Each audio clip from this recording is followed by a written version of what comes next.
1989 से ईरान की सत्ता पर काबिज मजहबी और सियासी नेता अयातुल्ला अली खोमेनी अब नहीं रहे। कुछ लोग इन्हें क्रांति का रक्षक कहते हैं तो कुछ तानाशाह। सोशल मीडिया पर छिड़ी बहस के बीच आज हम केवल हेडलाइंस की बात नहीं करेंगे, बल्कि उस पर्दे के पीछे की कहानी जानेंगे जिसे अक्सर छिपाया जाता है।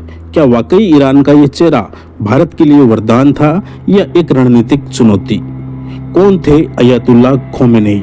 खोमेनी का उदय 1979 की इस्लामिक क्रांति से शुरू हुआ था। जब ईरान के पहले सुप्रीम लीडर खोमेनी की मौत हुई तो खोमेनी ने सत्ता संभाली। वली ए फकी है, वह सिर्फ एक नेता नहीं बल्कि भगवान का प्रतिनिधि माने जाते थे। अब उनके पास शक्तियां कौन कौन सी थी? ईरान की सेना, IRGC, खुफिया एजेंसियां और परमाणु कार्यक्रम, सब कुछ उनके एक इशारे पर चलते थे। उनकी विचारधारा थी, उनका पूरा जीवन वेस्टर्न कल्चर और अमेरिका के विरोध में बीता। उन्होंने ईरान को एक ऐसी आयरन फिस्ट अर्थात लोहे की मुट्ठी से चलाया कि विरोध की हर आवाज को दबा दिया गया।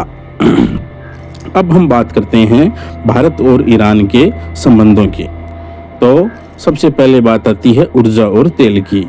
ये सच है कि ईरान ने भारत को डिस्काउंट पर तेल दिया, लेकिन याद रहे यह दोस्ती नहीं बल्कि व्यापार था।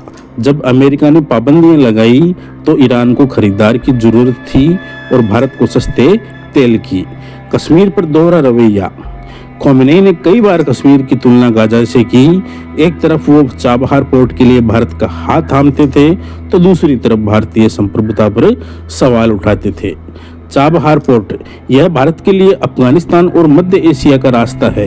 खोमेनी ने इसे हरी झंडी दी, लेकिन चीन के साथ 400 अरब डॉलर की डील करके भारत के माथे पर चिंता की लकीरें भी खींच दी थी। खोमेनी ने ईरान को सीधे युद्ध में नहीं झोंका, बल्कि प्रॉक्सी के जरिए इजराइल और अमेरिका को चुनौती दी। हिजबुल्लाह, हमास और हुतियों को मिलने वाला पैसा और हथियार ये सीधे खोमेनी की मंजूरी से आते थे। उनके जाने के बाद क्या ये ग्रुप्स अनाथ हो जाएंगे या फिर ये ज्यादा हिंसक होंगे? यह पूरी दुनिया की सुरक्षा के लिए एक सबसे बड़ा सवाल है। अब बात करते हैं आंतरिक संकट और उत्तराधिकार की। ईरान के अंदर सब कुछ ठीक नहीं है। जनता का गुस्सा 2022 के हिजाब प्रदर्शनों ने दिखाया कि नई पीढ़ी इस कट्टरवाद से थक चुकी है। खोमेनी ने इन प्रदर्शनों को कुचलने के लिए लोहे की मुट्ठी का इस्तेमाल किया। कौन होगा अगला सुप्रीमो, यह अभी संशय है।